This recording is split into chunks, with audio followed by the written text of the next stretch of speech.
Guys, গত ভিডিওতে আমি বলছিলাম বাংলাদেশ চ্যাম্পিয়ন্স ট্রফি জেতার মতো কোনো দল না, যার কারণে কিনা আপনারা আমাকে অনেক কথা শুনাইছেন এবং অনেকে আমার সাথে সহমত হয়েছেন। মূলত আপনি বুকে হাত রেখে চিন্তা করেন তো, বাংলাদেশকে আসলে চ্যাম্পিয়ন্স ট্রফি জেতার মতো কোনো দল। আমি কিন্তু বলছিলাম বাংলাদেশ অন্তত একটা ম্যাচ জিতলে সেটাই হবে বাংলাদেশের জন্য চ্যাম্পিয়ন্স ট্রফিতে অনেক বড় পাওয়া। ইভেন আমি এটাও বলছিলাম বাংলাদেশ একটাও ম্যাচ জিতবে কিনা তা নিয়েও কিন্তু আমার সন্দেহ আছে।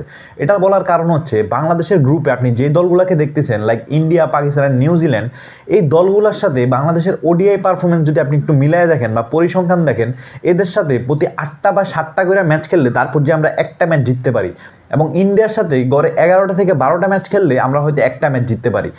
এবং ওয়ার্ল্ড স্টেজে অর্থাৎ আইসিসির কোনো টুর্নামেন্টে আমরা এই বড় দলগুলোকে হারাইছি তা কিন্তু খুবই রেয়ার। তবে বাংলাদেশ কিন্তু সামর্থ্য রাখে বড় দলগুলোকে হারানোর। বাংলাদেশের গ্রুপে যে 3টা দল আছে, ভারত, পাকিস্তান এবং নিউজিল্যান্ড, তাদের র্যাঙ্কিং কিন্তু এবার ওডিআইতে ভারত আছে 1 নম্বরে, পাকিস্তান আছে 2 নম্বরে এবং নিউজিল্যান্ড আছে 4 বা 5-এ, আমার সঠিক নাম্বারটা মনে নাই। অন্যদিকে বাংলাদেশ কিন্তু ওডিআই র্যাঙ্কিংয়ে 7 নম্বর অবস্থানে আছে।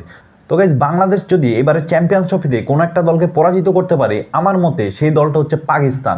পাকিস্তান যদিও তাদের হোম অ্যাডভান্টেজ পাবে, কিন্তু পাকিস্তানের এবারে যে স্কোয়াড এবং সেই স্কোয়াডের সাথে যদি বাংলাদেশ তার বোলিং অ্যাটাককে ঠিক মতো কাজে লাগাইতে পারে, সেই ক্ষেত্রে কিন্তু বাংলাদেশ এই ম্যাচে একটা ভালো ফলাফল পাইতেও পারে। ইভেন ইন্ডিয়া এবং নিউজিল্যান্ডকেও কিন্তু বাংলাদেশ খুব একটা ছেড়ে কথা বলবে না। এবং বর্তমানে যে বাংলাদেশের বোলিং অ্যাটাক, সেই বোলিং অ্যাটাক যদি কোনো একটা ম্যাচে ঠিক মতো কার্যকর করতে পারে, সেই ক্ষেত্রে বাংলাদেশের এই বোলিং অ্যাটাক কিন্তু যে কোনো দলের জন্য খুবই বিপজ্জনক। তো গাইজ, দিন শেষে আমি আপনি সবাই চাই বাংলাদেশ যেন চ্যাম্পিয়ন্স ট্রফি জিতে। তবে বাংলাদেশের সামর্থ্য কতটুকু সেটাও কিন্তু আপনাকে বুঝতে হবে। বাংলাদেশ 47 বছর ধরে ক্রিকেট খেলে এখন পর্যন্ত একটা আইসিসি ট্রফি বাংলাদেশের দর্শকদেরকে উপহার দিতে পারেনি, যার কারণে কিনা বাংলাদেশের 16 কোটি মানুষের একটা আক্ষেপ, একটা ট্রফির আক্ষেপ থাকবেই সব সময়। যার কারণে কিনা আমি আপনি সবাই চাই বাংলাদেশ যেন অন্তত একটা ট্রফি জিতে। তবে বাংলাদেশের সাথে থাকা অন্যান্য টিমগুলো লাইক শ্রীলঙ্কা, আফগানিস্তান যেভাবে বর্তমানে উন্নতি করছে, যদিও শ্রীলঙ্কা এবারে চ্যাম্পিয়ন্স ট্রফিতে নাই, কিন্তু তাদেরও কিন্তু রিসেন্টলি এশিয়া কাপ জিতছিল। তবে বাংলাদেশ কিন্তু এখন পর্যন্ত কোনো ইন্টারন্যাশনাল ট্রফির দেখা পায়নি, যা কিনা খুবই লজ্জাজনক। কারণ একটা দেশ যা কিনা 47 বছর ধরে ক্রিকেট খেলে, তাদের দর্শকরা তো তাদের কাছ থেকে একটা ট্রফি অ্যাকসেপ্ট করবেই।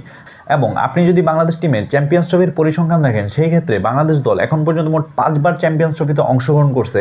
তার মধ্যে তারা 12টা ম্যাচ খেলা, সেখানে 9টা পরাজিত হয় এবং মাত্র 2টা ম্যাচ জিতে।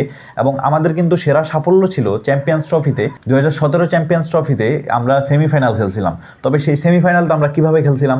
সেই সেমিফাইনালটা কিন্তু আমরা বৃষ্টির কারণে খেলতে পারছিলাম। মূলত একটা ম্যাচ জিতার পরেই অন্য একটা ম্যাচ বৃষ্টিতে পরিত্যক্ত হওয়ার কারণে আমরা মাত্র এক ম্যাচ জিতে কিন্তু সেমিতে চলে গেছিলাম। অ্যান্ড সেমিতে আমাদের কি অবস্থা, সেই আবার আমাদের পরাজয় দেখতে হয়।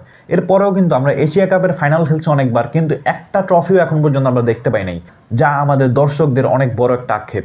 তো গাইস, বাংলাদেশ টিমের জন্য শুভকামনা। অবশ্যই আমি নিজেও চাই বাংলাদেশ টিম যেন চ্যাম্পিয়ন হয় এবং আপনিও তাই চান। তো গাইস, আমি আপনি কেউ ভিন্ন না, সবাই আমরা বাংলাদেশি। জিতলেও বাংলাদেশ, হারলেও বাংলাদেশ।